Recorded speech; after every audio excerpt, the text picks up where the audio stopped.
dorme a cidade, resta um coração misterioso, faz uma ilusão, soletra um verso, lavra melodia, singelamente, dolorosamente, doce é a música silenciosa,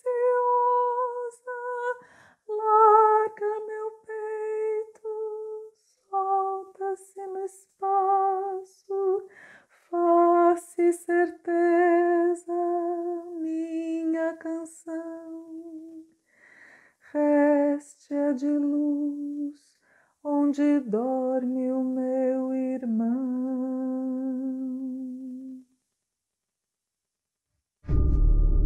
Da música à arte, dos departamentos de pesquisa à tecnologia, da medicina à ciência, da economia à política. O novo coronavírus, ou Covid-19, mudará os rumos da humanidade para sempre. Isso é um fato. Esse inimigo invisível que ataca todas as classes sociais e credos, em poucos meses se tornou a maior ameaça global. Como narrou o taquaritinguense jornalista Pedro Cafardo, editor executivo do jornal Valor Econômico e um dos nomes mais admirados da imprensa nacional, abre aspas, a atual geração nunca imaginou que seria encurralada e ameaçada não pela bomba atômica ou pelas armas químicas dos ditadores, mas sim por uma microscópica proteína coberta de finíssima camada de gordura. Um vírus, fecha aspas. O futuro é incerto, mas há uma certeza. O mundo mudou e aquele mundo de antes do coronavírus já não existe mais. Um trabalho voluntário nas rádios Planeta Verde e Canal FM abriu caminho para que diariamente pudéssemos ouvir especialistas multidisciplinares sobre os impactos do coronavírus na sociedade. Essas narrativas reuniram uma série de elementos que se completam e, por meio de uma parceria inédita com os irmãos taquaritinguenses Ricardo e Juliano Sartori, esse acervo jornalístico agora se torna um importante capítulo de informação, orientação e debate à sociedade. Aqui de São Paulo, quem fala é o jornalista Gustavo Giroto. Como será o mundo depois do coronavírus? A resposta é: a partir de agora, nunca mais será o mesmo. O coronavírus chegou de verdade. As pessoas estão assustadas, a população está assustada. E nós sabemos que o pânico é o grande aliado dessa doença que pôs o mundo de joelhos, que fechou os mercados, que isolou as pessoas, que botou o Vaticano num silêncio que assombra, e o próprio Papa, numa das suas expressões gráficas extremamente expressivas, disse que se sente enjaulado no Palácio Apostólico. Um clima de terror, de medo, assola o mundo. O enfrentamento do coronavírus se dá na área sanitária, sem dúvida. É preciso fazer a lição de casa. É preciso seguir com muita responsabilidade as indicações das autoridades da área de saúde. Mas a grande batalha para vencer o coronavírus se trava no campo da comunicação. Se nós não fizermos uma comunicação assertiva, uma comunicação clara, perderemos essa guerra. Se você vai trabalhar muito em casa, você ganhou muito tempo. Esse tempo deveria ser bem empregado, né? O que você está fazendo desse tempo? E aí, como é que o Espiritismo entende essa história toda e o emprego desse tempo, esse bônus de tempo que nós ganhamos? O Espiritismo entende que nós somos espíritos imortais, ou seja, não morremos. Quem morre é o corpo, né? Você não é o seu corpo. Seu corpo é uma ferramenta, um instrumento que você está usando nesse momento, que vai ficar aqui na Terra. Ele sim é perecível, né? Ele apodrece, ele estraga, ele vai ficar. Mas você, que é o espírito, e o que é o espírito? Somos nós. O que nós pensamos, o que nós somos, o que nós aprendemos, isso somos nós, isso é o espírito. Então você, que é um espírito, que não é um corpo, a hora que seu corpo morre, você continua vivendo. E depois de um tempo você volta, a tal da reencarnação, né? Num corpo novinho em folha. Se você foi homem, pode voltar como mulher, pode voltar como... se você for brasileiro, pode nascer, sei lá, na Bélgica ou no Zimbábue. Se você for rico, pode nascer pobre. Se você foi doente, pode nascer saudável. Essas mudanças todas fazem parte do nosso aprendizado. Acredito no Espiritismo, nós reencarnamos para aprender. Ora, se estamos aqui para aprender, e se está acontecendo agora essa pandemia, que nos põe todos em susto, em choque, parece que a gente para de respirar, não é? Isso também é um aprendizado, e não é ao acaso. Eu acho curioso as pessoas que rezam a Deus, pedindo, ai Deus, por favor, tira essa praga dessa pandemia aqui, como se Deus não soubesse o que está acontecendo. O Espiritismo entende Deus como a inteligência suprema, causa primária de todas as coisas. Vou repetir, não é uma pessoa. Deus não é uma pessoa. Deus é a inteligência suprema, máxima, a inteligência mais brilhante que existe. Causa primária, ou seja, tudo a partir de Deus, causa primária de todas as coisas. Então Deus sabe o que está acontecendo, claro que sim, né?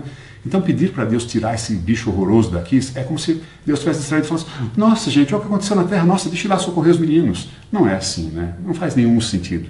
Pior ainda, as pessoas, Giroto e amigos, pedem pelos seus.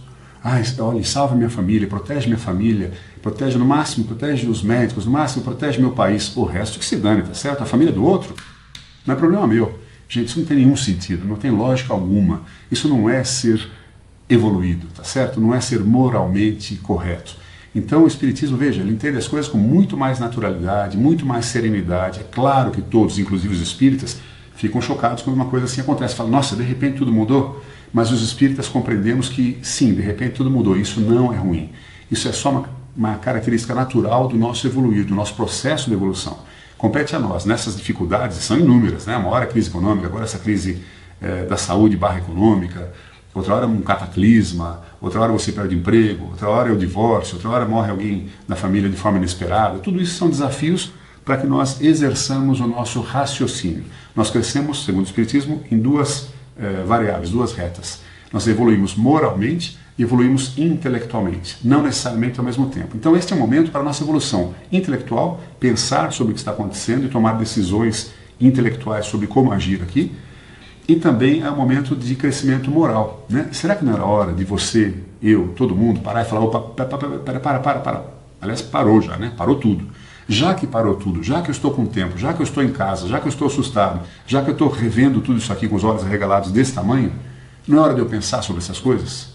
Esta é a sociedade que nós queremos? Esta é a sociedade que você quer? Tenho certeza que não. Ninguém quer. Mas todos nós contribuímos para que ela seja assim.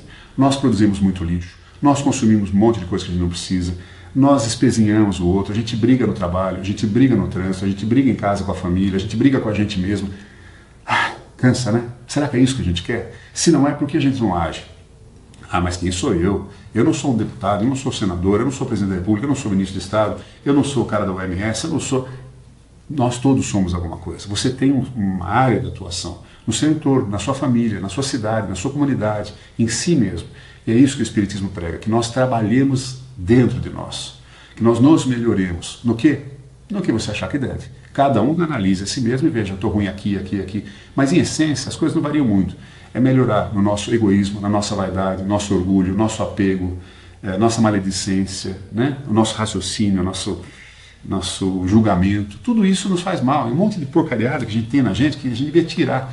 Aliás, ao longo das encarnações, ao longo de nossa vida, veja, uma única vida, nós somos um único espírito com várias encarnações, não é várias vidas, uma vida com várias experiências. Ao longo dessas experiências, nós vamos tirando tudo isso. Esse é um ótimo momento para repensar essas coisas. Repensar a sua vida. Como é que está a sua vida? Você está feliz com ela? Desde que você nasceu até hoje. Se você morrer semana que vem, coisa que pode muito bem acontecer, porque vários de nós morreremos a semana que vem. Se nós morrermos semana que vem, e aí? Como foi a sua vida? Valeu a pena? Você vai estar feliz, orgulhoso, falar, puxa, não fiz tudo o que eu queria, mas olha, consegui progredir, ajudei muita gente, fui um cara bacana com um monte de gente, gosto de muita gente gosta de mim, valeu a pena. Esse será um bom resultado da vida. Outros podem falar, não, minha vida, sei lá, não foi nada demais, mas também não foi ruim, hein? Não fiz o mal. Não fazer o mal não é fazer o bem, diz o Espiritismo, né? Preciso fazer o bem. E pode ser uma vida pior ainda, uma vida que só sacaneou todo mundo, uma vida ácida, sabe? Que brigou, que corroeu, que combateu. Essa competição que nós estamos vivendo, você está feliz com isso? Cansa, desgasta, faz mal ao corpo, faz mal ao espírito, faz mal à mente, faz mal aos casamentos, faz mal às famílias, leva à depressão, leva à síndrome do pânico, leva ao suicídio, ou não está acontecendo isso? Gente, é só olhar no nosso entorno. Essa sociedade que nós queremos, uma sociedade doente, onde o suicídio é gigantesco, acho que são 800 mil pessoas no ano, agora não lembro mais se é por dia, por ano, é 1 zilhão de gente que se suicida a todo momento, né? Gente jovem, inclusive. Então, tudo isso para dizer o seguinte, eu acho que na visão do Espiritismo está na hora de a gente repensar, está na hora de a gente rever a sociedade, inclusive o sistema econômico da sociedade, né? Será que está certo 6 pessoas, 6 brasileiros, terem mais dinheiro juntos do que mais da metade da população brasileira, dado do Oxfam? 6 pessoas, 6 brasileiros, têm mais dinheiro que 105 milhões de brasileiros.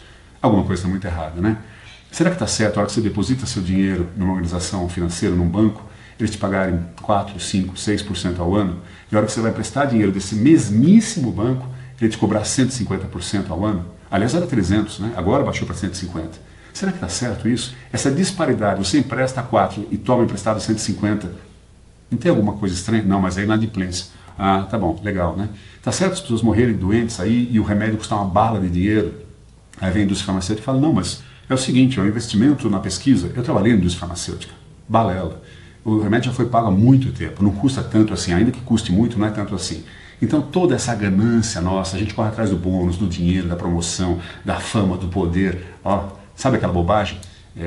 Que é sangue nos olhos e faca nos dentes? Acho isso uma besteira ímpar. Não está na hora de a gente repensar para brilho nos olhos, ao invés de sangue nos olhos e faca na pia? Né? Para que eu vou combater o meu amigo, meu irmão, meu companheiro de lado? Não seria melhor eu compor com ele? Vamos construir em vez de competir? Acho que é o momento de repensar tudo isso, e o Espiritismo só faz isso a vida toda. O Espírita repensa a sua vida e trabalha em si, na sua melhor. Esqueça sua mulher, seu marido, seu filho, seu namorado, seu pai, sua mãe, seu chefe. Você não modifica outras pessoas. A única pessoa que você consegue modificar é a si mesmo. Você consegue modificar o seu maior inimigo, que é você. Você consegue auxiliar o seu maior amigo, que também é você. Ah, mas é difícil, claro que é difícil. Por isso nós estamos aqui, por isso a gente está ralando para aprender essas coisas. Por isso esse momento duro agora. Aproveite essa dificuldade. Pare de choramingar, achar ruim, ficar com medo. Medo trava. Abra, vá, haja. Chegará o dia em que os paulistanos vão lotar a Avenida Paulista, os cariocas superlotar as praias, enfim, os taquaritinguenses vão para as ruas, para a Praça da Matriz. Todos vão comemorar o dia da vitória. Muitos com lágrimas nos olhos esquecerão sua condição de petista, bolsonarista, esquerda, direita e se abraçarão na via pública, como até no fim da Segunda Guerra. Um marinheiro uniformizado poderá beijar uma jovem enfermeira no cais do Porto de Santos, por exemplo, é exemplo do que fez um americano na Times Square em 1945, no fim da Segunda Guerra. Sim, gente, esse dia da vitória vai chegar. Será o dia da derrota do coronavírus. Acredita-se, porém, que não haverá, assim, um dia D dessa vitória, porque a retomada será gradual e também em tempos diferentes, dependendo do país, dependendo da cidade. Seja como for, gente, haverá um momento em que, a um sinal das autoridades, nós todos estaremos livres das quarentenas, dos isolamentos, de tudo mais. Então, nesse dia, estaremos comemorando a vitória da humanidade contra o vírus. As crianças e os jovens voltarão às escolas, as igrejas reabrirão suas portas, os escritórios também reabrirão, os casais voltarão a entrar no cinema com aqueles enormes sacos de pipoca, e os fanáticos por futebol voltarão aos estádios, os catianos, espero, que saudade do kart, hein? Enfim, a melhor notícia de todas, porém, é a certeza de que 9 meses depois deste isolamento, o índice de natalidade aumentará muito em todo o mundo. Milhões de bebês, caros amigos taquaritinguenses, milhões de bebês virão substituir vidas tristemente perdidas e darão início à geração pós-corona. Serão os novos baby boomers, talvez tão numerosos quanto no pós-guerra, e que não terão as lembranças terríveis de seus pais e avós sobre esses momentos esses tempos difíceis de doença, isolamento e sofrimento. Orgulhosa de seus avanços tecnológicos em todas as áreas, inclusive na medicina, a nossa geração nunca imaginou que seria encurralada e ameaçada não pela bomba atômica ou pelas armas químicas dos ditadores, mas sim por uma microscópica proteína coberta de finíssima camada de gordura, um vírus. Então, taquaritinguense, fique em casa. O dia da vitória vai chegar.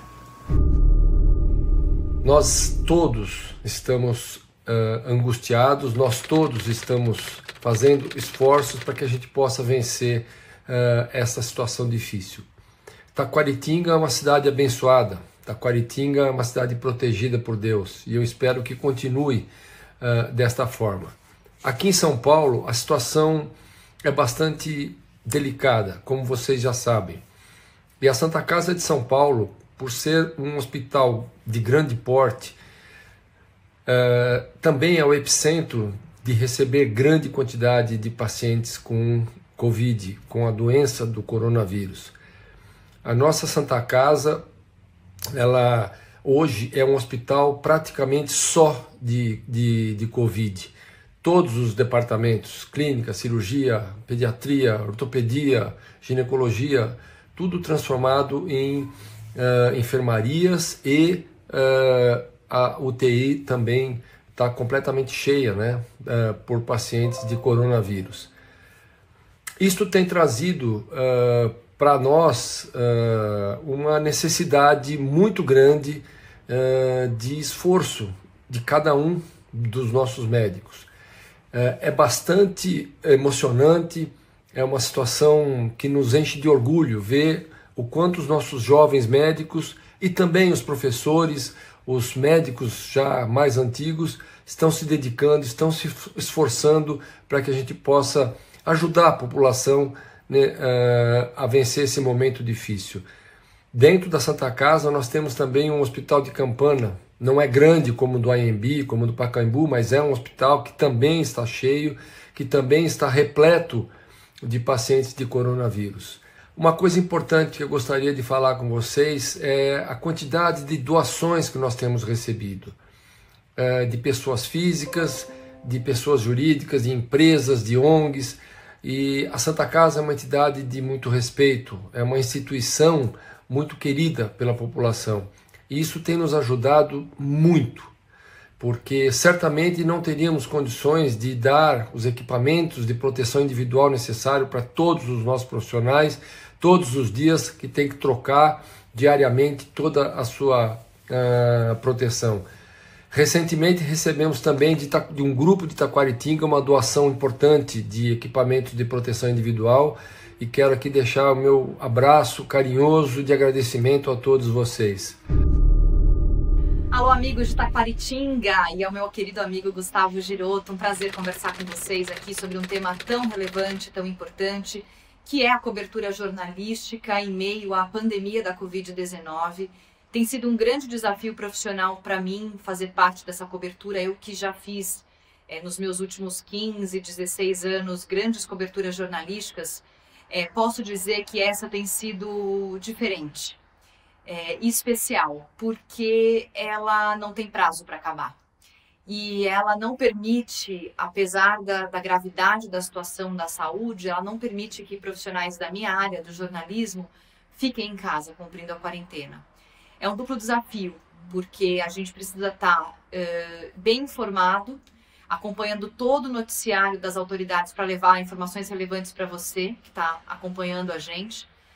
E, ao mesmo tempo, a gente tem que ter um preparo psicológico, mental e físico muito grande para poder conseguir ficar bem ao longo desse trabalho em que a gente tem que lidar com o medo de sair, com o medo de se contaminar, a preocupação de contaminar outras pessoas que a gente ama, da nossa família, que não estão indo para a rua.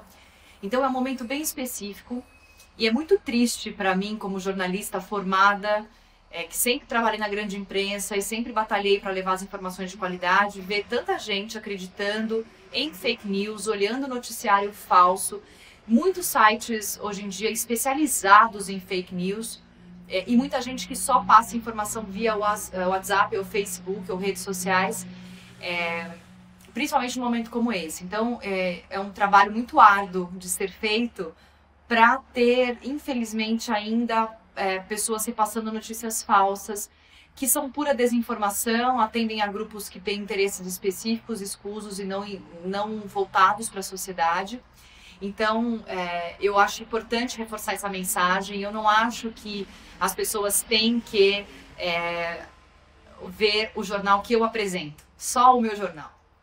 Não, eu acho que tem que assistir o meu jornal, o jornal do meu colega da concorrência, o outro colega da concorrência, e ler os jornais impressos, e ler os sites de notícia, e ler as revistas, e ouvir o noticiário do rádio. Ai, mas Fabiana, tanta coisa assim. Escolhe, elege 2, 3 fontes de jornalismo verdadeiro, imparcial, para que você possa escutar o que está sendo dito e tirar a sua própria conclusão. O bom jornalista, ele não fica dando a opinião dele, não é para isso que ele está aqui. O bom jornalista apura informações oficiais e extraoficiais e traz todos os dados compilados numa reportagem, numa entrevista ao vivo, enfim, num link, num boletim. Então, a ideia é que quem está em casa possa ouvir ou ver esta mensagem, esta comunicação e formar a sua própria opinião. É muito importante que num tempo como esse, urgente, a gente possa ter uma formação melhor e maior do nosso senso crítico. Parar de ouvir o que o vizinho diz ou o que o familiar diz e começar a pegar dados e olhar para aqueles dados e sentir o que você consegue confiar daquilo. E aí você buscar várias fontes diferentes para se amparar no que vai ser construído para a sua verdade. Ter opiniões diferentes é muito importante. Debater as opiniões diferentes democraticamente é muito importante. O que não dá é para a gente ficar numa bolha, achando que a gente já sabe tudo o que precisa saber e só aceitando receber informações que corroborem com a sua opinião formada. Eu acho que é muito importante nesse momento ampliar os horizontes, buscar as fontes diferentes e entender exatamente o que você pensa sobre aquela situação. Não tem prazo para terminar essa pandemia. Eu desejo continuar trabalhando firme e forte com saúde, prestando o serviço social que eu escolhi prestar desde que eu tinha 16 anos de idade. Faço isso com muito amor e espero que as pessoas consumam informação de qualidade. É um pouco difícil falar sobre a doença Covid-19, uma doença tão nova e que se alastrou de forma tão rápida por todo o planeta, mas eu acho que essa doença traz um sentimento de angústia para a maior parte da população do mundo, justamente pelas incertezas às quais essa doença nos submete. Nas escolas médicas existe uma frase muito comum, bastante usada, de que a medicina é uma ciência de verdades transitórias. E me parece que nessa fase, talvez a mais desafiadora, pela qual todas as gerações de médicos vivos já passaram, me parece que essa frase nunca foi tão apropriada. Muito já foi dito em relação aos cuidados de higiene, a quando possível permanecer em casa, mas eu quero ressaltar o uso das máscaras, que quando usada de forma coletiva, mostrou que em países menos afetados pela pandemia, houve uma redução significativa da transmissão do vírus. Existem hoje vários vídeos na internet ensinando até mesmo como fazer uma máscara caseira. Então, o uso da máscara não deve ser encarado como algo vergonhoso, muito menos como um cuidado excessivo, mas sim como um cuidado que, quando usado de forma coletiva, pode sim salvar vidas. Como otorrino, não diferente de todos os profissionais que estão aí na linha de frente nesse combate à Covid-19, também estamos com medo. Principalmente por conta de relatos de muitos colegas, muitos deles, a maioria da Europa, de que nossa especialidade foi uma das mais afetadas com essa doença. Muitos se infectaram e, infelizmente, uma das que mais evoluiu para óbito, dentre as especialidades médicas. Então, essa é uma doença que tem sim muitos pontos negativos, temos que ser realistas, mas também, por mais que possa parecer algo incrível, que possa parecer quixotesco, existem sim também pontos positivos, né? Dentre os pontos negativos, antes de tudo, as vidas que são perdidas com uma pandemia é indiscutível. O valor de uma vida humana é algo indiscutível. Segundo, que estamos diante de uma doença infecciosa, que até o momento não existe uma vacina, tampouco existe um tratamento, um medicamento com eficácia cientificamente comprovada, pelo menos até o momento, né? Hoje, 18 de abril de 2020. Até agora, até a taxa de letalidade também é uma incógnita, pois muitos países acabam fazendo testes somente em pacientes que evoluem de forma grave. Hoje mesmo fiz algumas contas com os dados atuais. Hoje essa taxa está chegando a quase 7%, ou seja, de cada 100 pacientes com diagnóstico confirmado, 93 evoluem para a cura e 7 evoluem para o óbito, né? Ou seja, de cada 100, 93 estão sendo curados. Então, se fizermos um estudo administrando uma droga para um grupo com diagnóstico confirmado e observarmos que nesse grupo, em torno de 90% ou pouco mais, obteve melhora, que foi curado, é muito difícil de atribuir essa melhora realmente, se essa melhora foi em virtude do uso da droga ou se foi pela própria evolução natural da doença, né? Sabemos que essa é uma doença que corre a passos largos, mas infelizmente a ciência exige um pouco mais de tempo. Ou seja, daí a necessidade de cautela quando falamos em relação a tratamentos.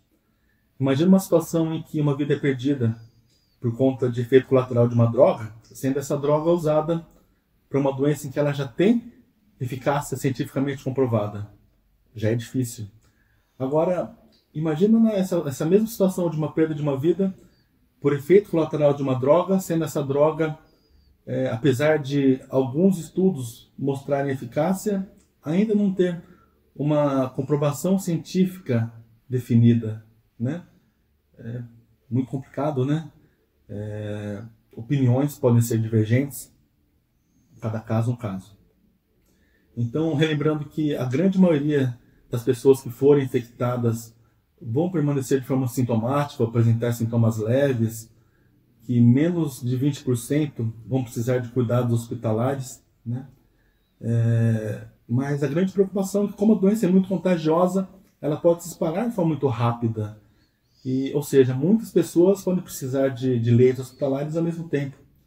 E daí o medo da falta de leitos que possa proporcionar pelo menos oportunidade de tratamento a todos. Mas apesar desses pontos que nos levam a medos, a angústia, como eu falei, existem os pontos positivos também. Primeiro de todos, os avanços da ciência. Nunca a comunidade científica mundial lutou ao mesmo tempo contra um único inimigo. Hoje já são mais de 600 ensaios clínicos, mais de 600 pesquisas buscando pelo melhor tratamento. Outro ponto, o nosso inimigo já é conhecido e já sabemos inclusive como identificá-lo no paciente doente. Só recordando que o vírus da AIDS foi o primeiro descrito, os primeiros relatos foram em 1981 e levou quase 2 anos para que esse vírus fosse identificado. E agora, em menos de um mês, o vírus já foi identificado e seu genoma decodificado. Então, tudo isso a gente deve ao avanço da ciência. Um outro ponto, o vírus que causa o Covid-19, o vírus SARS-CoV-2, ele pode levar ao que chamamos de SARS, é uma sigla em inglês que significa Síndrome Respiratória Aguda Grave. Talvez a principal evolução que pode levar ao óbito dessa doença, talvez a mais temida. Mas mesmo em relação ao SARS, a ciência já tem muito estudo, o que possibilitou essa queda de letalidade da doença, né? Daí é o motivo da grande maioria dos pacientes, mesmo aqueles que precisam de internação, eles têm alta, são curados, né?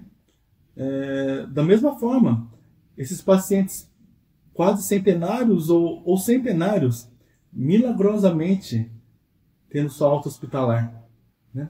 Então, existem sim esses pontos positivos nas quais precisamos sustentar a nossa esperança. Além disso, toda pandemia tem seu começo, seu meio e seu fim. Ou seja, por mais que esse meio seja muito duro, o resultado final nós já sabemos: a vitória da humanidade sobre o vírus.